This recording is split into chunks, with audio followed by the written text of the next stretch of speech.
আসসালামু আলাইকুম বন্ধুরা, আমি আসাদুল এবং আপনাদের সবাইকে স্বাগত জানাই ট্রাভেলার আসাদুল চ্যানেল। আজকের ভিডিওতে আমি আপনাদেরকে নিয়ে যাচ্ছি একটি অসাধারণ স্থানে, ভারতের আটারি এবং পাকিস্তানের ওয়াঘা বর্ডার। এটি শুধুমাত্র একটি বর্ডার নয়, দুই দেশের ঐতিহ্যবাহী এবং জাতীয়তাবাদী উদ্দীপনার একটি প্রতীক। এখানে প্রতিদিনই বিএসএফ এবং পাকিস্তান রেঞ্জার্সের মধ্যে পতাকা বৈঠক অনুষ্ঠান হয়, যা আপনাকে আবেগপ্রবণ করে তুলতে বাধ্য।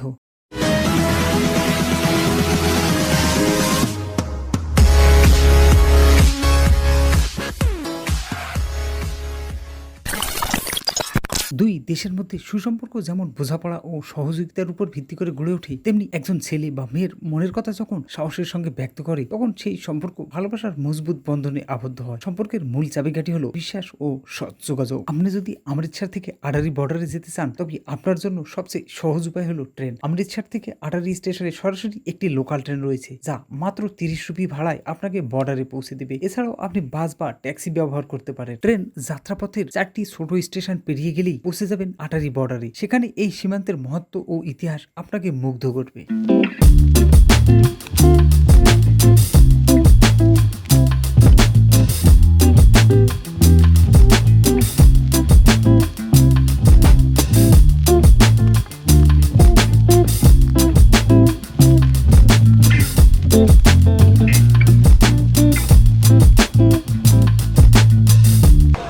ফাইনালি আর কি অনেক জল্পনা কল্পনা এবং অনেক পরীক্ষা নিরীক্ষার পরে আমরা এই মুহূর্তে যে পাকিস্তান এবং ভারত পাকিস্তান যে বর্ডার, ওয়াঘা এবং আটারি বর্ডার, সেই বর্ডারে আমরা পৌঁছলাম।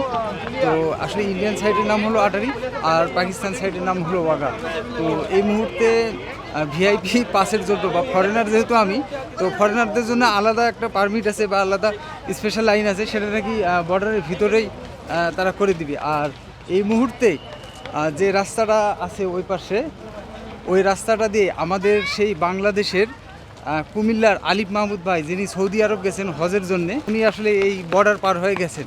সবাই ওনার জন্য দোয়া করবেন। হচ্ছে সেই পাকিস্তান এবং ইন্ডিয়া পাকিস্তান বর্ডারের যে তারকাটা, আমাদের গ্রামে বা আমাদের এলাকায় যে বর্ডারটা আছে একদম সেম। এখানে কোনো ডিফারেন্ট বা আলাদা কোনো কিছু নেই, শেপ একদম সেম অ্যাজ শেপ যেরকম আছে ঠিক সেরকমটাই। এটা হচ্ছে একটা ফ্রেন্ডশিপ গেট বা দোস্ত। ওই পাশে একটা যে গেট আছে, ওই গেট দিয়ে যে পাকিস্তান বা আফগানিস্তান থেকে যে ট্রাকগুলো আসে, পণ্যবাহী ট্রাকগুলো, ওই দিক দিয়ে ভিতরে ঢোকে এবং ওই পাশে মাল খালাস করার পর ওই ট্রাকগুলো ইন্ডিয়ার দিকে চলে যায় এবং ট্রাকগুলো ভিতরের দিকে ফেরত চলে যায়। আর এটাই হচ্ছে সেই শ্রীমণির গেট।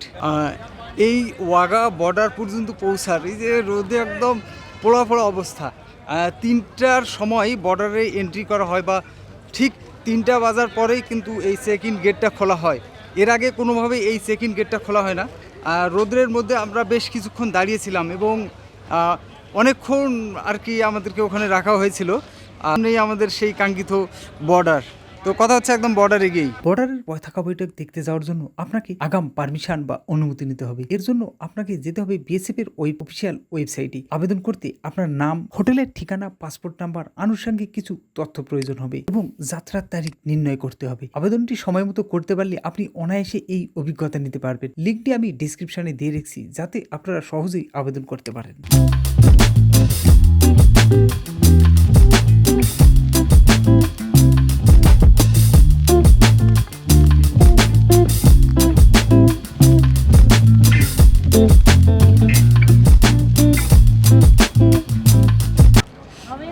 ফরেনার বা বিদেশির একটা ভাবেই আলাদা। আমি ওখানে বললাম যে স্যার আমি ফরেনার বা আই অ্যাম ফরেনার, তো বললো যে তুমি আলাদা দিক দিয়ে যাও। এটাই হচ্ছে সেই মূল গেটটা। এই আটারি বর্ডারে একটি বিএসএফ মিউজিয়াম বা বিএসএফ জাদুঘর রয়েছে, যার মধ্যে তাদের বিভিন্ন ধরনের ব্যাচ রয়েছে, কোন স্টেট থেকে চাকরি করতেছে এবং বর্ডারের বিভিন্ন বিষয়ে ধারণা পাবেন এই বিএসএফ মিউজিয়াম থেকে। এবং বিএসএফদের ব্যবহৃত বিভিন্ন ধরনের অস্ত্র, রণকৌশল, বিভিন্ন মূর্তি, স্ট্যাচু বা বিভিন্ন ধরনের বিভিন্ন আবহাওয়ার বৈরিতার সবকিছুই তথ্য এখানে তুলে ধরা হয়েছে। মাত্র 10 রুপির বিনিময়ে এই বিএসএফ এর মিউজিয়ামটি আপনারা কিছুটা সময় ঘুরে দেখতে পারেন এবং জেনে নিতে পারেন বিএসএফ এর বিষয়ে কিছু বিশেষ ধারণা।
5টা পর্যন্ত চলে এই অনুষ্ঠান। এটি একটি দৃষ্টিনন্দন অনুষ্ঠান যেখানে বিএসএফ এবং পাকিস্তান রেঞ্জার্সের সৈনিকরা জাতীয় পতাকা উত্তোলন এবং নামানোর সময় শক্তি, শৃঙ্খলা ও গর্ব প্রদর্শন করেন। পুরো প্রক্রিয়াটি দেখলে আপনি দুই দেশের মধ্যে থাকা দেশপ্রেম এবং সৌহার্দ্যতার অনুভূতি অনুধাবন করতে পারবেন। उसके अदम्य साहस एवं देश की सीमाओं की रक्षा के प्रति प्रतिबद्धता का स्वर्णिम इतिहास है। प्रत्येक सुबह भारतीय आकाश में उदय होने वाला सूरज सरहदों पर अटूट दीवार स्वरूप तैनात बीएसएफ के जवानों के अडिग एवं चट्टानी यादों को सलाम करता हुआ प्रतीत होता है।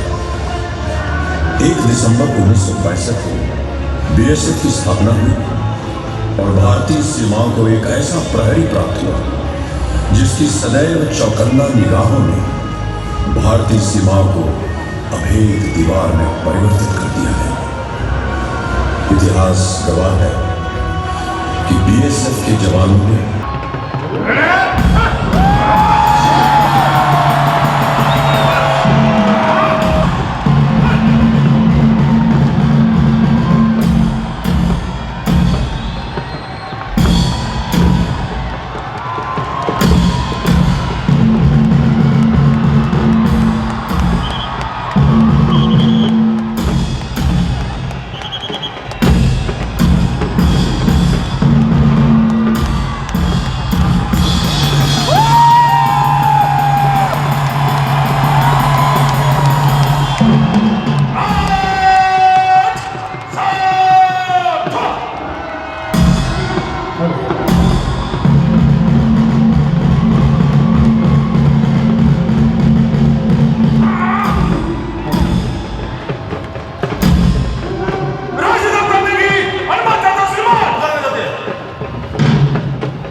বিএসএফের বিধিনিষেধ থাকায় এর বেশি ভিডিও আপনাদের সঙ্গে আর শেয়ার করতে পারলাম না। ভিডিওতে যতটা দেখেছেন বাস্তবেই তার চেয়ে আরো অনেক সুন্দর। যারা জেসিবি 18 এই সেরেমনি দেখতে যাবেন অবশ্যই সঙ্গে করে কোনো ব্যাগ নিতে পারবেন না। শুধুমাত্র হাতের মোবাইল আর ক্যামেরা ছাড়া অন্য কিছুই সঙ্গে নিতে দেয় না। আপনারা এই বর্ডার চেকপোস্টের সামনেই বেশ কিছু দোকান পেয়ে যাবেন বা লকার পেয়ে যাবেন। আপনাদের ব্যাগ এবং প্রয়োজনীয় জিনিসপত্র সেখানে রাখতে পারেন। প্রতি ব্যাগের মূল্য 100 রুপি করে। 18 বর্ডার এই সেরেমনি শেষে যেন এলাকাটি একটি মিলন মেলায় পরিণত হয়ে যায়। বর্ডার এলাকায় দর্শনার্থীদের জন্য রয়েছে কিছু স্থায়ী খাবারের দোকান। এখানে আপনি পাবেন পাঞ্জাবি, কচুরি, লচ্ছি এবং আরো নানা রকমের সুস্বাদু খাবার।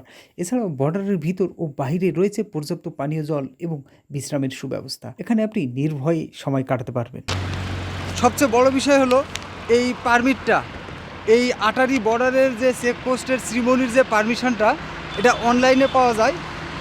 আর এই অনলাইন পারমিটটা আপনারা কিভাবে করবেন সে বিষয়ে আমি আপনাদেরকে একটা ডেডিকেটেড বা কমপ্লিটলি একটা ভিডিও দেব, তাহলে আপনাদের একটা ধারণা হয়ে যাবে।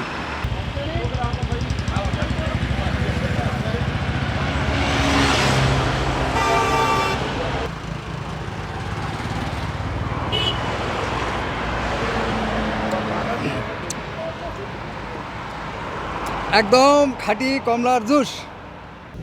ঘামে ভেজা শরীর আর ক্লান্ত দুই নয়ন নিয়ে আটারি থেকে ফিরছি আবারও অমৃতসরের উদ্দেশ্যে এই লোকাল ট্রেনে চড়ে। ট্রেনটা সেই সকালে যেরকমটা আসছিল এখনও ঠিক সেরকমটাই ফেরত যাচ্ছে। এই ট্রেনটা আটারি স্টেশন থেকে 7টা 15 মিনিটে ছাড়ছে।